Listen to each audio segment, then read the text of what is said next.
जीवों की समुचित प्रतिकृति। एक ही प्रजाति यानी स्पीशीज के विभिन्न जीव एक समान दिखाई देते हैं क्योंकि उनके अभिकल्प यानी डिजाइन समान होते हैं। जनन प्रक्रिया द्वारा शारीरिक अभिकल्प के ब्लूप्रिंट निर्मित होते हैं। हम ये पहले से ही जानते हैं कि प्रत्येक जीव कोशिकाओं से मिलकर बना हुआ है तथा प्रत्येक कोशिका में केंद्रक में गुणसूत्र पाए जाते हैं। डीएनए के रूप में जनक से गुणों की संतति पीढ़ी में पहुंचाने के लिए इन गुणसूत्रों में सूचनाएं एकत्रित होती हैं। डीएनए में प्रोटीन संश्लेषण हेतु सूचनाएं निहित होती हैं। प्रत्येक कोशिका विभाजन के बाद डीएनए प्रतिकृतियन होता है तथा 2 प्रतियां बनती हैं। कोशिका विभाजन के परिणाम स्वरूप प्रत्येक कोशिका 2 संतति कोशिकाओं में विभाजित हो जाती है। विभिन्नता का महत्व।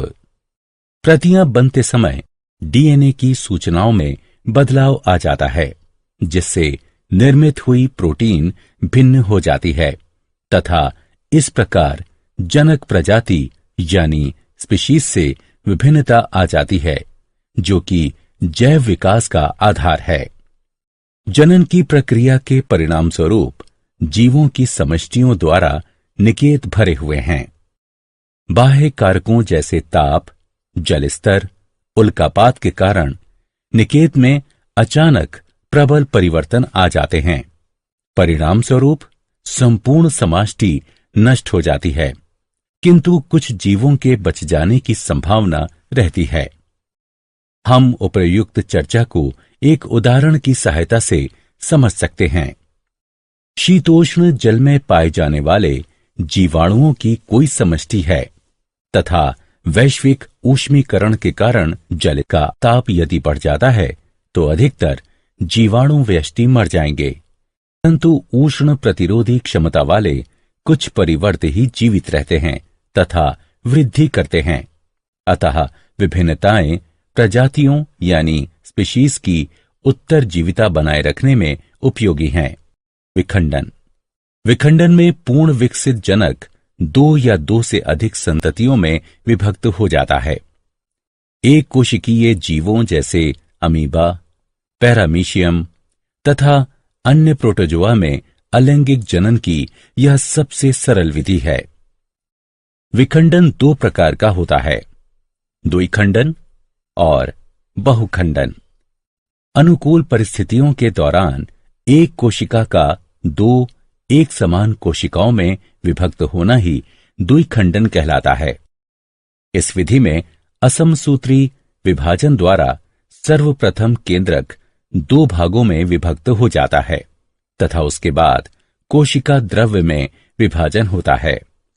अंत में कोशिका 2 संतति कोशिकाओं में विभक्त हो जाती है।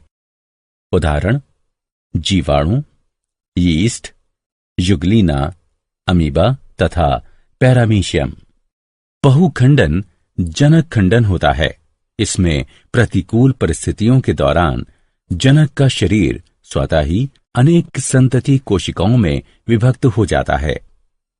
कोशिका का केंद्रक लगातार विभाजित होकर अनेक केंद्रक बनाता है। प्रत्येक केंद्रक कम मात्रा के कोशिका द्रव्य से घिरा होता है तथा पुटी यानी सिस्ट में अनेक संतति कोशिकाएं उत्पन्न होती हैं। अनुकूल परिस्थितियों में पुटी यानी सिस्ट टूटकर छोटी संततियों को मुक्त करता है। बहुखंडन का उदाहरण मलेरिया परजीवी प्लेस्मोडियम है। खंडन। खंडन में जनक का शरीर तरंग की क्रिया, पुराने भागों की मृत्यु और अपघटन द्वारा 2 या 2 से अधिक छोटे छोटे टुकड़ों में खंडित हो जाता है। सरल संरचना वाले बहुकोशिक जीवों में जनन की सरल विधि कार्य करती है। उदाहरणतः स्पाइरोगाइरा सामान्यतः विकसित होकर छोटे छोटे टुकड़ों में खंडित हो जाता है। ये टुकड़े अथवा खंड नए जीव यानी व्यष्टि में विकसित हो जाते हैं। सभी जंतुओं में चपटे कृमि शरीर का खंडन दर्शाते हैं जो कि नए जीवों यानी व्यष्टि में विकसित हो जाते हैं। शैवाल जैसे कि पायरोगायरा में खंडन पाया जाता है। मुकुलन। मुकुलन में एक या एक से अधिक एक कोशिकीय या बहुकोशिकीय बाह्य वृद्धि, जिन्हें कलिकाएं कहते हैं, जनक शरीर के ऊपर या अंदर उत्पन्न हो जाती हैं। हाइड्रा पुनर्जनन की क्षमता वाली कोशिकाओं का उपयोग मुकुलन के लिए करता है और इसके कारण एक स्थान पर कलिका यानी मुकुल विकसित हो जाती है। यह कलिका यानी मुकुल वृद्धि करके एक नन्हे जीव में बदल जाता है तथा पूर्ण विकसित होकर जनक से अलग होकर स्वतंत्र जीव बन जाता है। मुकुलन। मुकुलन में एक वांछनीय पौधे के तने से छालयुक्त एक छोटी कलिका यानी मुकुल ली जाती है। इसके बाद डंठल की छाल में बनाई गई काट यानी दरार में घुसाई जाती है। दोनों को बांध दिया जाता है तथा इन्हें सूखने से बचाया जाता है। उदाहरण गुलाब, आलू बुखारा आदि। पुनरुद्भवन यानी पुनर्जनन।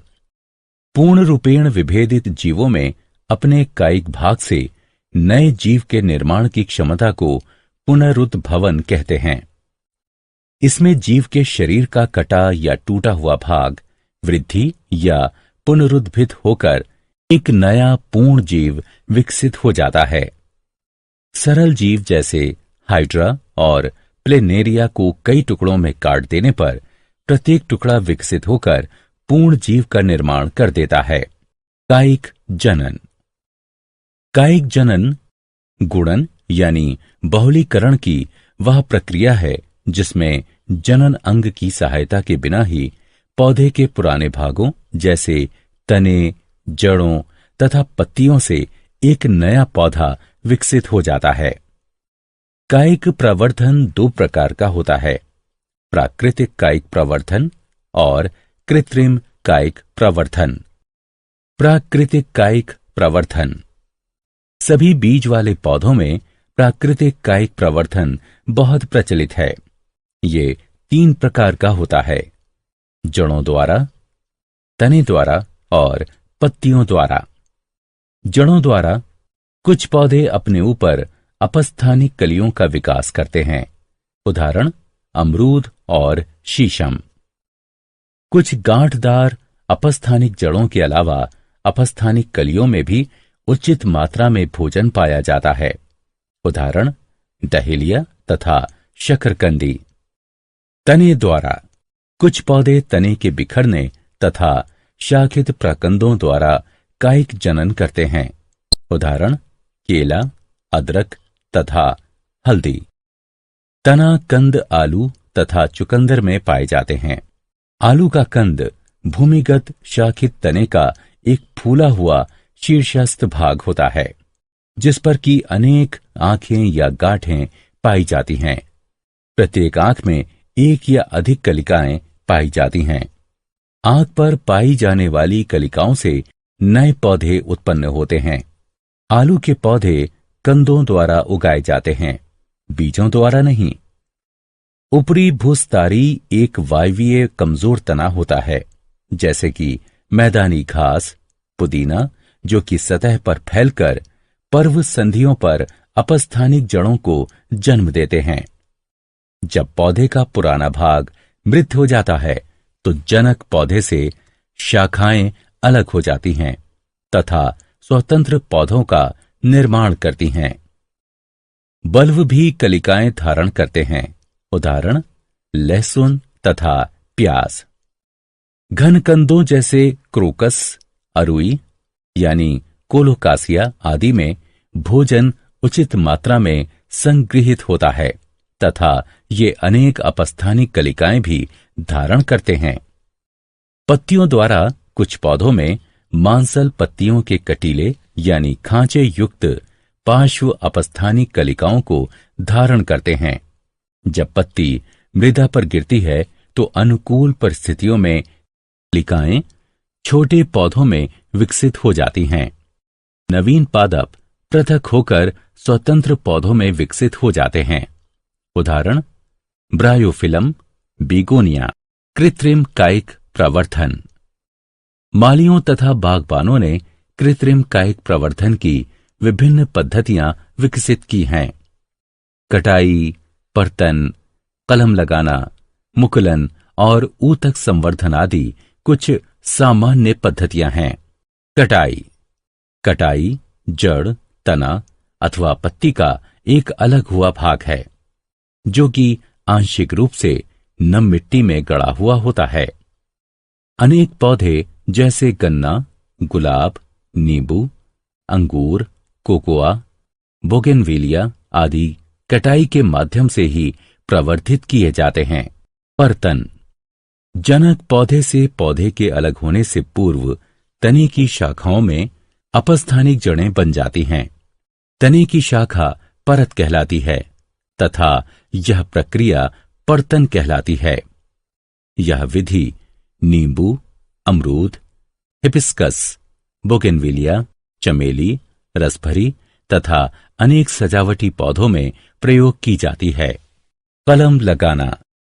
जनन की इस पद्धति में दो निकटवर्ती संबंधित किस्मों वाले पौधों को एक साथ जोड़ दिया जाता है जिससे कि वे एक पौधे के रूप में ही रहते हैं।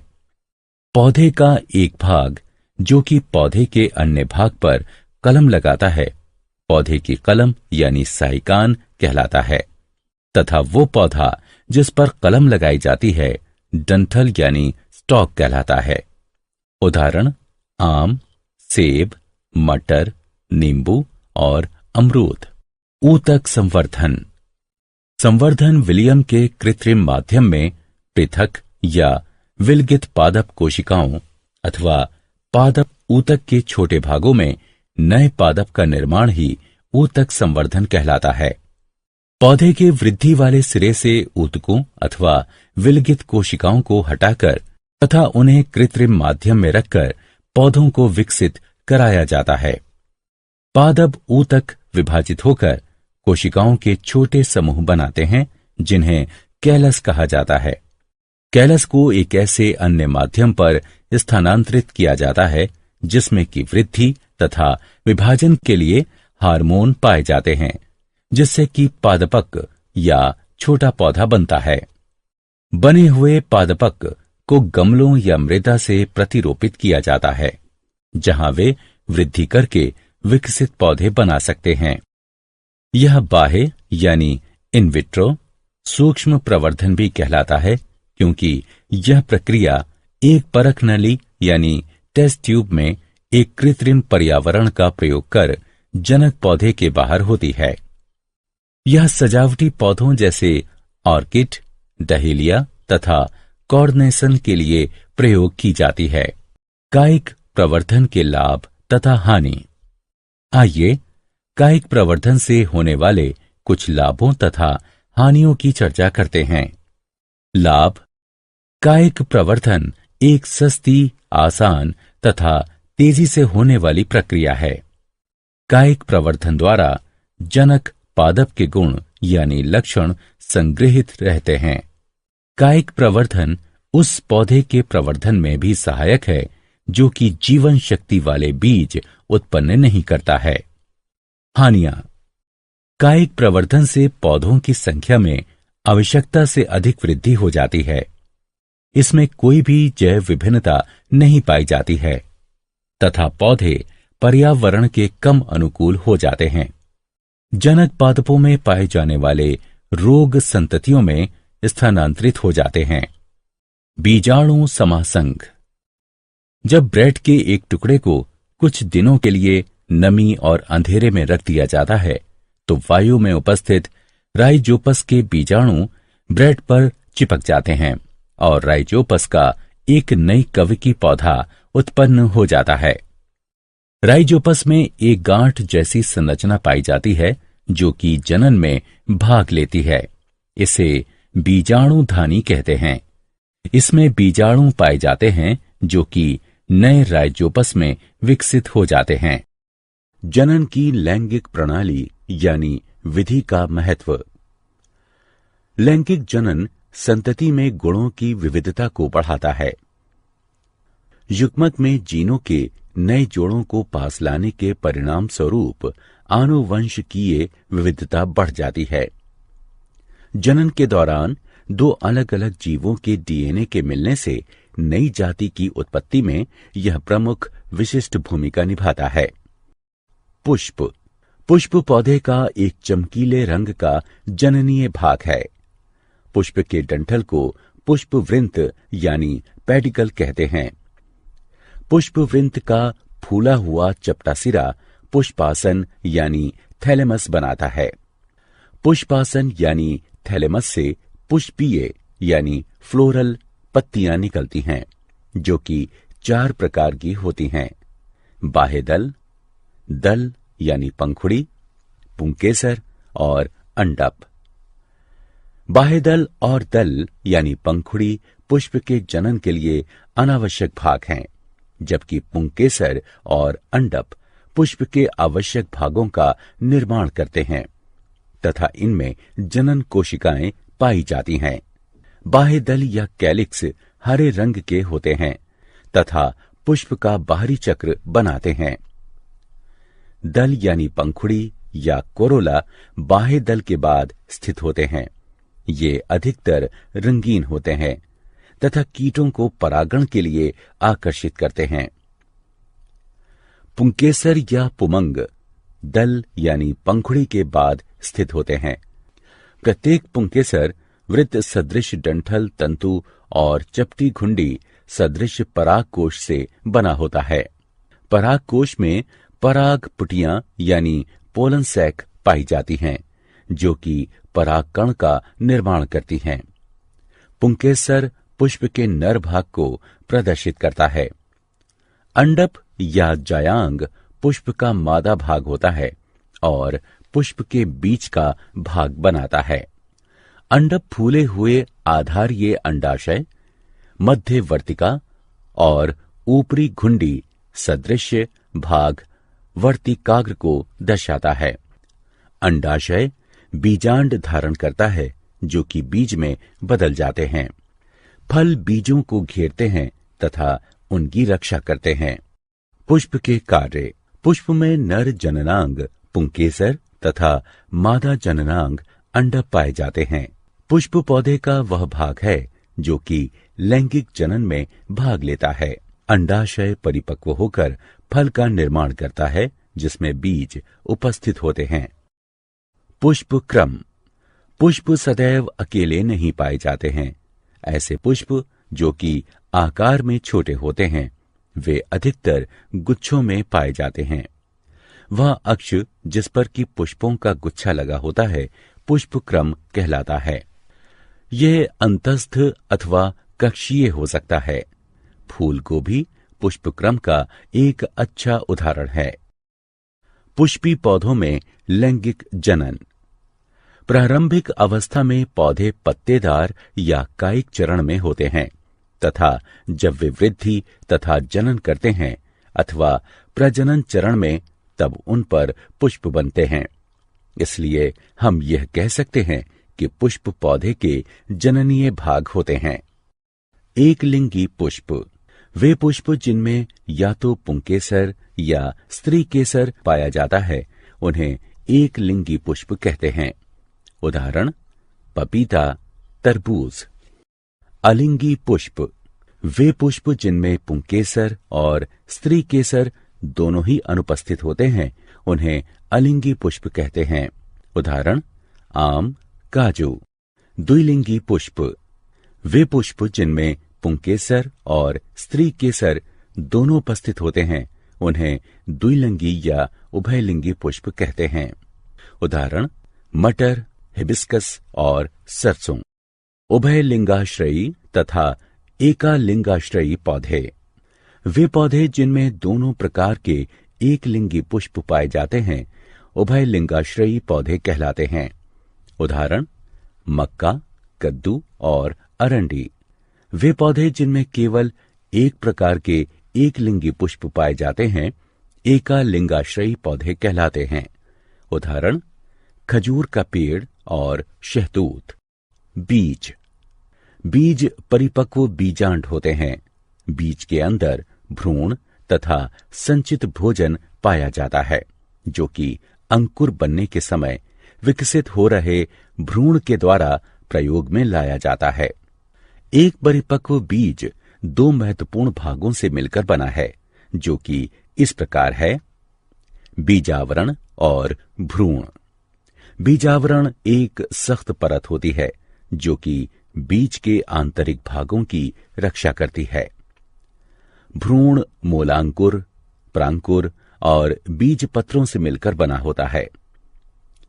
मूलांकुर नवीन जड़ बनाता है तथा प्रांकुर नवीन तने का निर्माण करता है। बीज एक बीज पत्री तब कहलाता है जब उसमें एक बीज पत्र पाया जाता है तथा द्विबीज पत्री तब कहलाता है जब उसमें दो बीज पत्र उपस्थित होते हैं।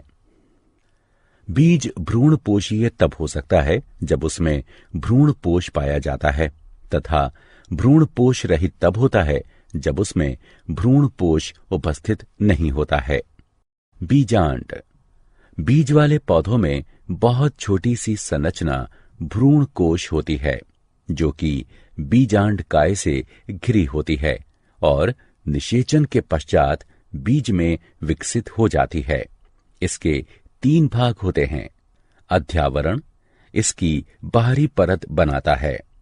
बीजांड काय यानी गुरु बीजाणुधानी तथा गुरु बीजाणु युक्त मादा युग्मकोद्भिद यानी गुरु युग्मकोद्भिद इसके मध्य में स्थित होता है। गुरु युग्मकोद्भिद, जो कि पुष्पी पौधों में भ्रूण कोश भी कहलाता है, निषेचन के लिए एक अंड कोशिका या कई समूहों में अनेक अंड कोशिकाओं का निर्माण करता है। निषेचन के पश्चात बीजांड एक बीज में विकसित हो जाता है। परागण। पौधे का नया बीज तब बनता है जब एक नर युग्मक जो कि परागकण में उपस्थित होता है एक मादा युग्मक जो कि बीजांड में उपस्थित होता है के साथ संलयित होता है। एक पुंकेसर के परागकोश से अंडक के वर्तिकाग्र तक परागकण के स्थानांतरित होने को परागण कहते हैं। परागकण कई अभिकर्मकों यानी कारकों जैसे कीड़े, पक्षी, मनुष्य और जल के द्वारा स्थानांतरित होते हैं। परागण दो प्रकार का होता है, स्वपरागण और परपरागण। जब परागकण एक पौधे के पुष्प के परागकोश से उसी पुष्प या अन्य पुष्प के वर्तिकाग्र तक स्थानांतरित होते हैं तो उसे स्वपरागण कहते हैं। जब परागकण एक पौधे के पुष्प के परागकोश से उसी जाति के दूसरे पौधे के अन्य पुष्प के वर्तिकाग्र तक स्थानांतरित होते हैं तो उसे परपरागण कहते हैं। मानव में लैंगिक जनन। मनुष्य एक लिंगी या एकालिंगाश्रयी होते हैं। दो लिंग निश्चित बाह्य अकार्यकी लक्षणों जिन्हें द्वितीयक लैंगिक गुण कहते हैं उसमें भी भिन्न होते हैं। इसे लैंगिक द्विरूपता कहते हैं। मानव में जनन अंग नर में वृषण और मादा में अंडाशय यौवनारंभ की प्राप्ति के पश्चात कार्य करना प्रारंभ कर देते हैं। नर जनन तंत्र। जनन कोशिका उत्पादित करने वाले अंग एवं जनन कोशिकाओं को निषेचन के स्थान तक पहुंचाने वाले अंग संयुक्त रूप से नर जनन तंत्र बनाते हैं। मानव नर जनन अंग है वृषण, अधिवृषण, शुक्रवाहक, मूत्रमार्ग, शिश्न, शुक्राशय ग्रंथियां, पुरस्थ यानी प्रोस्टेट ग्रंथि और काउपर ग्रंथियां नर जनन ग्रंथियां हैं। वृषण। वृषण छोटे आकार के एक जोड़े अंडाकार और गुलाबी रंग के अंग होते हैं जो कि एक पतली भित्ति त्वचीय थैली जिसे वृषण कोश कहते हैं उसमें उपस्थित होते हैं। वृषण कोश ताप नियामक के रूप में कार्य करते हैं जो कि साधारण शुक्र जनन के लिए वृषण का ताप शरीर के ताप से 1 से 3 डिग्री सेल्सियस तक कम रखते हैं, क्योंकि अधिक शारीरिक ताप वृषण के शुक्राणुओं का निर्माण करने वाले ऊतकों को मृत कर सकते हैं। वृषण में शुक्राणु का निर्माण करने वाली जनन ग्रंथियों सहित लगभग 900 पतली तथा घुमावदार शुक्र जनक नलिकाएं पाई जाती हैं। जनन ग्रंथियां शुक्र जनन द्वारा शुक्राणुओं का निर्माण करती हैं। अधिवृषण यानी एपिडिडिमिस।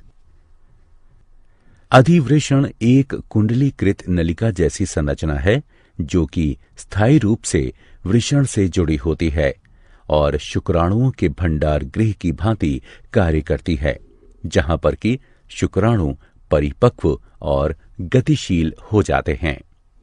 शुक्रवाहक। शुक्राणु एक लंबी नलिका जिसे शुक्रवाहक कहते हैं, उसके द्वारा अंगों जिन्हें शुक्राशय ग्रंथियां कहते हैं उनमें ले जाए जाते हैं, जहां पर शुक्राणुओं को पोषण मिलता है तथा वे संग्रहित किए जाते हैं। मूत्र मार्ग। मूत्र मार्ग भी लंबी संकरी और नलिकादार संरचना है। ये स्खलनीय वाहिनी और मूत्राशय से निकली हुई एक वाहिनी के जुड़ने से बनता है, जिससे यह शुक्राणुओं और मूत्र यानी पेशाब दोनों का वहन करता है और इस प्रकार यह मूत्र जनन नलिका भी कहलाता है। मूत्र मार्ग पुरुष के शिश्न के माध्यम से गुजरता हुआ बाहर की ओर एक छिद्र के रूप में खुलता है। शिश्न। शिश्न पुरुष का बाह्य जनन अंग बनाता है। यह एक बेलनाकार ऊर्ध्व मोटी पेशीय भित्तियों युक्त मैथुन अंग है। शिश्न के संवेदनशील सिरे को मुंड कहते हैं, जो कि सिकुड़ी हुई त्वचा से ढका हुआ होता है, जिसे लिंग मुंडच्छत कहते हैं। नर जनन ग्रंथियां। नर में 3 प्रकार की जनन ग्रंथियां पाई जाती हैं। शुक्राशय ग्रंथियां, पुरस्थ यानी प्रोस्टेट ग्रंथियां और काउपर ग्रंथियां। शुक्राशय ग्रंथियां एक जोड़ी पतली भित्ति युक्त पेशीय लंबी पुट्टियां यानी सैक होती हैं, जो कि शुक्राणुओं के पोषण के लिए तरल स्रावित करती हैं। पुरुस्थ यानी प्रोस्टेट ग्रंथि एक एकाकी दीर्घाकार तथा पलिरूपित ग्रंथि है, जो कि मूत्राशय के बिल्कुल नीचे स्थित होती है। यह तरल स्रावित करती है, जो कि मूत्र मार्ग में मुक्त किया जाता है। काउपर ग्रंथियां एक जोड़ी सफेद मटर के बीज के आकार की ग्रंथियां हैं, जो कि शिश्न के आधार पर उपस्थित होती हैं। यह क्षारीय वीर्य का स्रावण करती हैं, जो कि मूत्र की अम्लता को उदासीन करता है तथा शुक्राणुओं को सक्रिय करता है और शुक्राणुओं को पोषण प्रदान करता है। शुक्राणु। पुरुष शुक्राणु अति सूक्ष्म, गतिशील और कशाभीय युग्मक होता है। यह शीर्ष, मध्यखंड और एक कंपनशील पूंछ का बना होता है। यह अंडाणु के साथ संलयित होता है और जनक जीन को संतति तक पहुंचाता है। मादा जनन तंत्र। मादा जनन कोशिकाएं या अंड अंडाशयों में बनते हैं तथा कुछ हार्मोनों के निर्माण के लिए भी उत्तरदायी होते हैं। मादा मानव के जनन अंग हैं अंडाशय, अंडवाहिनी नलिकाएं, गर्भाशय, योनि, मादा जनन ग्रंथियां जैसे बार्थोलिन ग्रंथियां और स्तन। अंडाशय। अंडाशय मादाओं का प्राथमिक जनन अंग है। यह एक जोड़ा छोटे आकार की बादाम की आकृति वाली और सफेद रंग की संरचनाएं होती हैं, जो कि उदर के श्रोणि में उपस्थित होती हैं। आंतरिक रूप से प्रत्येक अंडाशय बहुत संख्या में अपरिपक्व प्राथमिक या अंडाशय पुटक के साथ होते हैं, अंडाशय अंडजनन यानी उजेनेसिस के द्वारा जनन कोशिका में अंड बनाता है तथा एस्ट्रोजन तथा प्रोजेस्टेरोन का स्रावण करता है। अंडवाहिनी नलिका। अंडवाहिनी नलिकाएं एक जोड़ी लंबी कशाभीय, पेशीय और नलिकादार संरचनाएं हैं जो कि अंडाशय के निकट से लेकर गर्भाशय तक फैली हुई होती हैं। प्रत्येक अंडवाहिनी नलिका का बाहरी भाग अंडाशय के निकट स्थित होता है। इसमें एक चौड़ा छिद्र होता है जिसे ऑस्टियम कहते हैं और अंडाशय के द्वारा निकले हुए अंड को प्राप्त करने के लिए अंगुली सदृश प्रक्षेप होते हैं जिन्हें झालर यानी फिम्बरी कहते हैं। गर्भाशय। गर्भाशय एक बड़ी पेशीय आकार की तथा नाशपाती सदृश संरचना है जो मूत्राशय और मलाशय के बीच श्रोणि में उपस्थित होता है और अंतररोपण यानी इम्प्लांटेशन, अपरान्यास और गर्भ यानी फीटल के विकास के लिए उत्तरदायी होता है। इसका आंतरिक स्तर अत्यधिक संवहनीय और ग्रंथिल होता है तथा गर्भाशय ग्रीवा कहलाता है जो कि योनि में खुलता है। योनि। योनि एक लंबी पेशीय नलिकादार संरचना है जो कि गर्भाशय की ग्रीवा से पीछे तक फैली हुई होती है तथा योनि छिद्र द्वारा अंत में प्रकोष्ठ यानी वेस्टिबुले में खुलती है। मैथुन के दौरान जब वीर्य योनि में मुक्त होता है तो यह मैथुन यानी संयोजन गुहा की तरह कार्य करती है और शिशु के जन्म के दौरान शिशु इसमें से ही होकर गुजरता है, इसलिए यह जन्म गुहा की भांति भी कार्य करती है। यौवनारंभ या लैंगिक परिपक्वता। किशोरावस्था के दौरान यानी समय में यौवनारंभ लैंगिक परिपक्वता की वो अवधि है जिसमें जनन अंग सक्रिय हो जाते हैं। मानव नरों में लैंगिक परिपक्वता 13-14 वर्ष की आयु में जबकि मादाओं में 10-12 वर्ष की आयु में प्रारंभ हो जाती है। वृषण और अंडाशय जीवन क्षमता वाले युग्मकों को उत्पन्न करते हैं तथा ये हार्मोनों जैसे नरों में वृषण द्वारा टेस्टोस्टेरोन और मादाओं में अंडाशय द्वारा एस्ट्रोजेन तथा प्रोजेस्टेरोन को भी स्रावित करते हैं। लैंगिक परिपक्वता पर होने वाले परिवर्तन। लड़के और लड़कियों दोनों के शरीर के कुछ भागों जैसे कि कांख एवं जांघों के मध्य जननांग क्षेत्र में बाल गुच्छे निकल आते हैं तथा उनका रंग भी गहरा हो जाता है। पैर, हाथ एवं चेहरे पर भी महीन रोम आ जाते हैं। त्वचा अक्सर तैलीय हो जाती है तथा कभी कभी मुहासे भी निकल आते हैं। लड़कियों में अंडाशय से रजोधर्म प्रारंभ हो जाता है। वसा के जमाव से स्तन के आकार में वृद्धि होने लगती है तथा स्तनाग्र की त्वचा का रंग भी गहरा हो जाता है। हड्डियों तथा शरीर की लंबाई में वृद्धि होने लगती है तथा द्वितीयक जनन अंग जैसे फैलोपियन नलिका, गर्भाशय आदि परिपक्व होने लगते हैं। सभी लड़कों में वृषण की शुक्रजनक नलिकाओं की जनन ग्रंथियों से शुक्राणु निकलने लगते हैं। द्वितीयक जनन अंग जैसे प्रस्थ, प्रोस्टेट ग्रंथि तथा शिश्न परिपक्व हो जाते हैं। दिवा स्वप्न अथवा रात्रि में शिश्न भी अक्सर विवर्धन के कारण ऊर्ध्व हो जाता है। नरों से मादाओं में शुक्राणुओं के स्थानांतरण के लिए शिश्न की आवश्यकता होती है। कंधे चौड़े होना, आवाज में भारीपन आना, लंबाई का बढ़ना इत्यादि भी इसके अंतर्गत सम्मिलित है। मनुष्यों में लैंगिक जनन की प्रक्रिया। नर युग्मक या शुक्राणु अति सक्रिय तथा गतिशील होते हैं जो गर्भाशय ग्रीवा के द्वारा गर्भाशय में गति करते हैं और अंडवाहिनी नलिकाओं में पहुंच जाते हैं। अंडवाहिनी नलिका में केवल एक शुक्राणु ही अंडाणु के साथ संलयन करके युग्मनज यानी जाइकोट बनाता है। इसे निषेचन कहते हैं। यह केवल अंडोत्सर्ग काल के दौरान शुक्राणु अंडवाहिनी नलिका में प्रवेश करने पर ही होता है।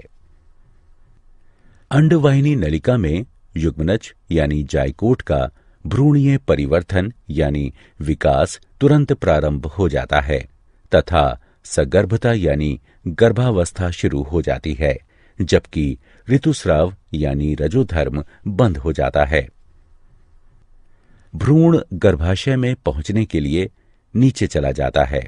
गर्भाशय की मोटी भीतरी परत में भ्रूण का अंतःस्थापित होना ही अंतरोपण कहलाता है। तब गर्भाशय की दीवार और भ्रूण के मध्य एक विशेष ऊतक, जिसे अपरा कहते हैं, उसका विकास हो जाता है, जो कि भ्रूण को ऑक्सीजन तथा पोषण की आपूर्ति एवं कार्बन डाइऑक्साइड तथा भ्रूण द्वारा उत्पन्न उत्सर्जी अवशिष्ट पदार्थों को बाहर निकालने का कार्य करता है।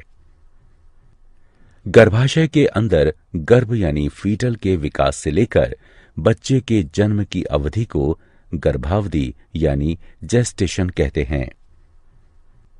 गर्भावधि यानी जेस्टेशन के अंत पर पूर्ण विकसित गर्भ यानी फीटल को जन्म देने की प्रक्रिया को प्रसव यानी पार्ट्यूरेशन कहते हैं। मां के शरीर के अंदर बच्चे के विकास की प्रक्रिया में लगभग 9 महीने का समय लगता है। ऋतुस्राव यानी रजोधर्म। रक्तवाहिका के साथ योनि से रक्तस्राव के रूप में गर्भाशय की मोटी और मुलायम आंतरिक दीवारों के टूटने तथा हटने को ऋतुस्राव यानी रजोधर्म कहते हैं। अंडाशय और गर्भाशय में प्रत्येक 28 दिन या 1 महीने बाद आत्व बहाव की घटना का चक्र होता है, जिसे मादा मानवों में आत्व चक्र यानी मेंस्ट्रुअल साइकिल या लैंगिक चक्र कहते हैं। यह चक्र 2 से 8 दिनों तक चलता है। निषेचन। पराग कण का वर्तिकाग्र पर गिरने के पश्चात अगला चरण निषेचन होता है। नर और मादा युग्मक के संलयन से युग्मनज बनने की प्रक्रिया को निषेचन कहते हैं। लैंगिक जनन के दौरान यह निम्न चरणों में होता है। जब एक परागकण अंडक के वर्तिकाग्र पर गिरता है, तब यह फट जाता है और वर्तिका से होकर ये पराग नलिका से नीचे जाकर अंडाशय में मादा युग्मक की तरफ पहुंचकर वृद्धि करता है। पराग नलिका में 2 नर युग्मकों का निर्माण होता है। एक नर युग्मक पराग नलिका से नीचे चला जाता है। पराग नलिका अंडाशय के बीजांड में प्रवेश करती है। पराग नलिका का सिरा फट जाता है और नर युग्मक पराग नलिका से बाहर निकल आता है। अंडाशय में पराग का नर युग्मक बीजांड में उपस्थित मादा युग्मक अथवा अंड के केंद्रक से जुड़कर निषेचित अंड का निर्माण करता है, जिसे युग्मनज कहते हैं। निषेचन के पश्चात युग्मनज कई बार विभाजित होकर बीजांड में भ्रूण का निर्माण करता है। तब बीजांड एक सख्त आवरण का विकास करता है और बीज बन जाता है। बीज पौधे की जननीय इकाई है। ये अपने अंदर भविष्य के भ्रूण को रखते हैं, जो कि बाद में अंकुर में विकसित हो जाता है। युग्मक संलयन। एक नर युग्मक अंड से संलयित होकर द्विगुणित युग्मनज बनाता है। इसे युग्मक संलयन कहते हैं। मेरुरज्जु प्रतिवर्ती क्रियाओं को नियंत्रित करता है और संदेशों को शरीर के विभिन्न भागों तथा मस्तिष्क तक संवहित करता है। द्विनिषेचन। 2 युग्मकों के युग्मक संलयन द्वारा एक ही भ्रूण कोश यानी पुटी में 2 बार निषेचन की प्रक्रिया घटित होने और त्रिसंलयन को द्विनिषेचन कहते हैं। त्रिसंलयन। दूसरा नर युग्मक द्वितीयक केंद्रक के साथ संलयित होकर प्राथमिक भ्रूण पोष केंद्रक बनाता है। इसे त्रिसंलयन इसलिए कहते हैं क्योंकि संलयन प्रक्रिया में 3 केंद्रक सम्मिलित होते हैं, एक नर युग्मक और 2 ध्रुवीय कोशिकाएं। जनन स्वास्थ्य। जनन स्वास्थ्य सामान्य स्वास्थ्य के वे सभी पहलू हैं जो कि एक मनुष्य के सामान्य, सुरक्षित तथा संतुष्ट जनन जीवन को बढ़ावा देने में सहायक हैं। जनसंख्या का आकार। जनन की सहायता से जीव अपनी जनसंख्या में वृद्धि करते हैं। एक निश्चित जनसंख्या में जन्म तथा मृत्यु की दर जनसंख्या का आकार निर्धारित करती है। जनसंख्या में वृद्धि तब होती है जब जन्म दर मृत्यु दर से अधिक होती है। लिंग अनुपात। एक जन समुदाय में मादा तथा नर की संख्या का अनुपात ही लिंग अनुपात कहलाता है। एक स्वस्थ समाज के लिए मादा नर का अनुपात बनाए रखना अत्यंत आवश्यक है। कन्या भ्रूण हत्या के कारण हमारे समाज के कई हिस्सों में कन्या शिशु लिंग अनुपात का गिरना एक चिंता का विषय है। इसलिए जन्म से पहले भ्रूण के लिंग का पता लगाना एक कानूनन अपराध माना गया है। जन्म नियंत्रण की विधियां। सगर्भता गर्भावस्था का नियंत्रण करने के लिए अनेक तकनीकियां विकसित की गई हैं। ये मुख्यतः 3 प्रकार की होती हैं: यांत्रिक अवरोधक विधि, रासायनिक विधि, शल्य क्रियात्मक विधि। यांत्रिक अवरोधक विधि। यांत्रिक अवरोधक विधि में शारीरिक बाह्य युक्तियां जैसे कॉन्डोम, डायाफ्राम और ग्रीवा टोपी प्रयुक्त होते हैं, जो कि संभोग यानी मैथुन के दौरान शुक्राणुओं को स्त्री के जनन मार्ग में घुसने से रोक देते हैं। अतः यह उनके बीच में रोधक की भांति कार्य करता है। अंतःगर्भाशयी युक्तियों का प्रयोग गर्भाशय में अंतरोपण को रोकता है। यह युक्ति कॉपटी है, जो कि डॉक्टरों या अनुभवी नर्सों द्वारा गर्भाशय में सुरक्षित रूप से लगाई जाती है। रासायनिक विधि। रासायनिक विधि में स्त्रियों द्वारा विशिष्ट औषधियां प्रयोग की जाती हैं, जो कि 2 प्रकार की होती हैं: मुख वाली गोलियां और योनि वाली गोलियां। मुख वाली गोलियों को मुखीय गर्भ निरोधक भी कहते हैं, जो कि शरीर के हार्मोनों के संतुलन को बदल देती हैं, जिससे कि अंड का त्याग नहीं होता और निषेचन नहीं हो सकता है। शल्य क्रियात्मक विधियां। शल्य क्रियात्मक विधियों में नरों में शुक्रवाहक के एक छोटे से हिस्से को काट या बांध दिया जाता है। इसे शुक्रवाहक उच्छेदन यानी वासेक्टोमी कहते हैं। अतः शुक्रवाहक रोधित हो जाता है। इस प्रकार शुक्राणुओं का स्थानांतरण रुक जाता है। मादाओं में अंडवाहिनी नलिका शल्य क्रियाओं के द्वारा काट या बांध दी जाती है। इसे नलिका उच्छेदन यानी ट्यूबेक्टोमी कहते हैं। अतः अंड गर्भाशय तक पहुंचने में सक्षम नहीं होता है तथा इस प्रकार निषेचन नहीं हो पाता है। यौन संचारित रोग। वे रोग जो यौन संबंधों द्वारा एक संक्रमित प्राणी से स्वस्थ प्राणी में संचरित होते हैं, यौन संचारित रोग कहलाते हैं। ये विभिन्न सूक्ष्म जीवों द्वारा, जो कि योनि, मूत्रमार्ग, गुदा और मुख के गर्म और नमी वाले वातावरण में रहते हैं, इनके द्वारा उत्पन्न होते हैं। कुछ यौन संचारित रोग निम्न हैं: सुजाक यानी गोनोरिया, सिफिलिस, ट्राइकोमोन्स्ता, एड्स। सुजाक यानी गोनोरिया नाइजेरिया गोनोरिया जीवाणु द्वारा होता है। इस रोग का मुख्य लक्षण मूत्रोजनन मार्ग में सूजन तथा जलन है तथा पेशाब करते समय रोगी को अत्यधिक जलन महसूस होती है। यह जीवाणु नर के मूत्रमार्ग और मादा के गर्भाशय ग्रीवा को संदूषित करता है। सिफिलिस ट्रेपोनेमा पेडिलियम जीवाणु द्वारा होता है।